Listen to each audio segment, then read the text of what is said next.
అందరికీ నమస్కారం. నేను విధి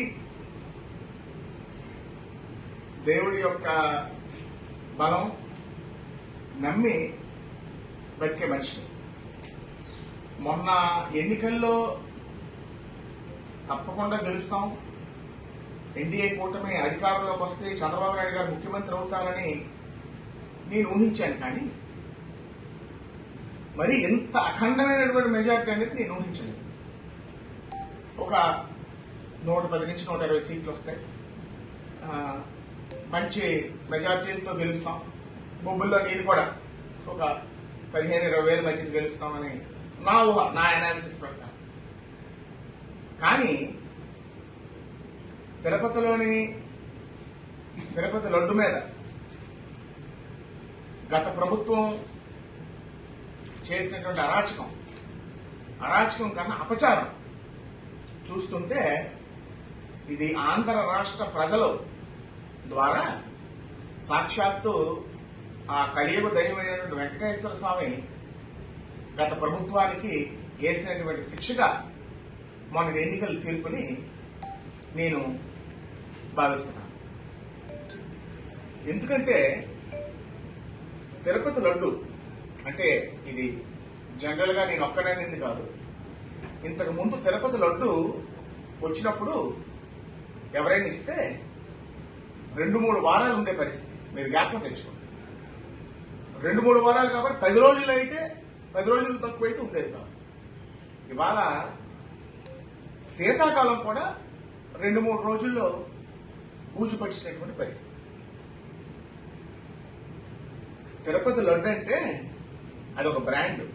మన దేశంలోనే కాదు, ప్రపంచవ్యాప్తంగా ఆ ప్రసాదం గురించి, ఆ దేవదేవుడి యొక్క ప్రసాదం గురించి ప్రతి ఒక్క భక్తుడు తాతలాడతారు.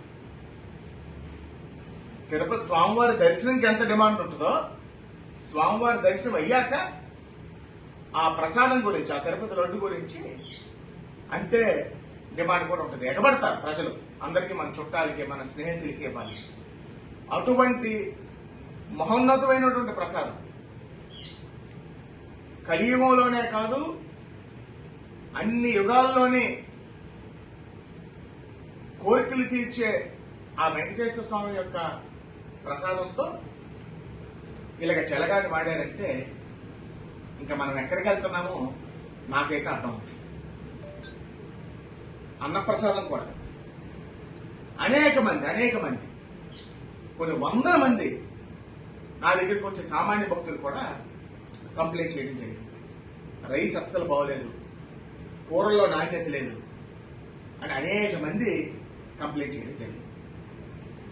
100% పాళ్ళు ఈ కొత్త ప్రభుత్వం నారా చంద్రబాబు నాయుడు గారి యొక్క ఆధ్వర్యంలో, డిప్యూటీ సీఎం పవన్ కళ్యాణ్ గారి సారథ్యంలో, నరేంద్ర మోడీ గారి సహాయ సహకారాలతో పూర్తి స్థాయిలో తిరుమల ప్రక్షాళన చెందుతానని పూర్తి నమ్మకం ఉంది.